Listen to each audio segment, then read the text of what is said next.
And talking about trade with China, I mean, we learned today that 90% of the solar panels that are on the roofs of Australian homes are actually made in China.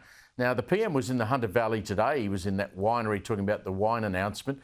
He was spruiking a $1 billion investment by Australian taxpayers, so that's you and me, into Australian-made solar panels. Have a look. These are the most efficient solar panels in the world. These are good products. They will last for longer, and we are very confident that Australians will have Australian panels on their roofs. Big claim, the most efficient solar panels in the world. Joining me now is the Environment Editor at The Australian, Graham Lloyd. Graham, great to see you again. What do you make of this? So this is an Australian firm. I note the CEO standing there at the announcement today with some young bloke wearing a T-shirt, and we're going to hand over $1 billion of, I presume, levies and grants to this company to make these things. But by the way I interpret what the PM was saying, Graham, they're going to be bloody expensive compared to the cheapy Chinese ones. Well, this is the thing. Good evening, Steve. Look, politically, the government thinks that domestic manufacturing is a winner. So this is the beginning of a long road in a lot of areas in this renewable space where the government wants to get involved and to make things happen. The problem is, as solar panel firms all around the world have found out, they can't compete with China on price. So the result here will be that these panels will be more expensive than ones we can get from overseas. So the argument becomes, is there an economic benefit in putting money into that rather than something else? In the energy space now, we're seeing the government's going to subsidise panels, it's going to subsidise the energy bills for people who have to buy electricity. It's going to subsidise everything all the way down the chain. So at some point it becomes unsustainable.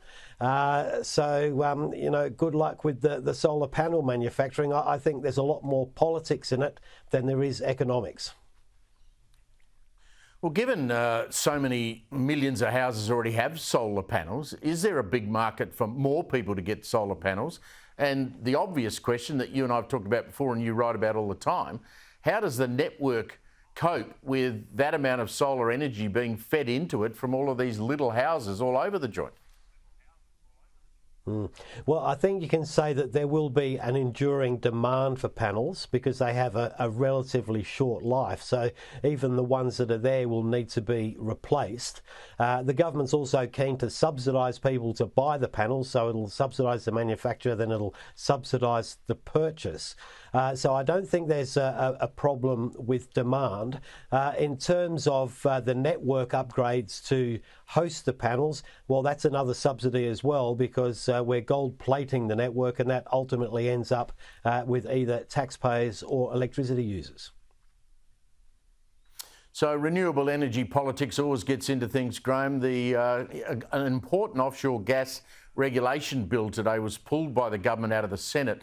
The Greens threatened to disrupt the vehicle emissions standards policy, and so that bill got pulled. The coalition says, look, the delay puts the gas industry at risk.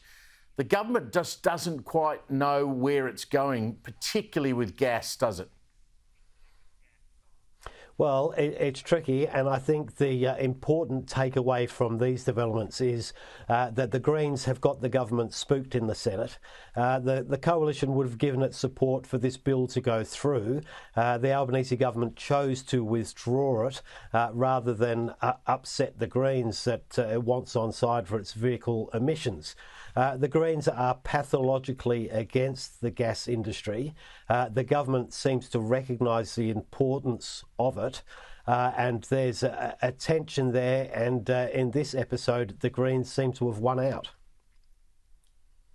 Victorian government, Victoria where I live, of course, have banned gas connections for new homes and new businesses. You should add to that always, but they don't have the renewable capability here to replace our old brown coal power stations.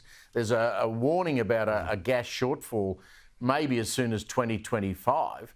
I mean, we seriously are, and all the authorities are making this clear. We're sitting on the edge of potential blackouts, aren't we? Well, that's the warnings are coming thick and fast that's where things are heading. We're getting to the situation where gas is running low, so we're going to be burning diesel fuel instead. So to argue against the emissions of something, we end up creating more emissions burning something else. The same thing is going to happen with coal if coal has to stay in the system longer because gas isn't available to back it up. So these are the sort of unintended consequences of trying to have an outcome without having a proper roadmap to get there, and it's writ large in the gas sector. Graham Lloyd, appreciate you joining us tonight. Thank you very much for that.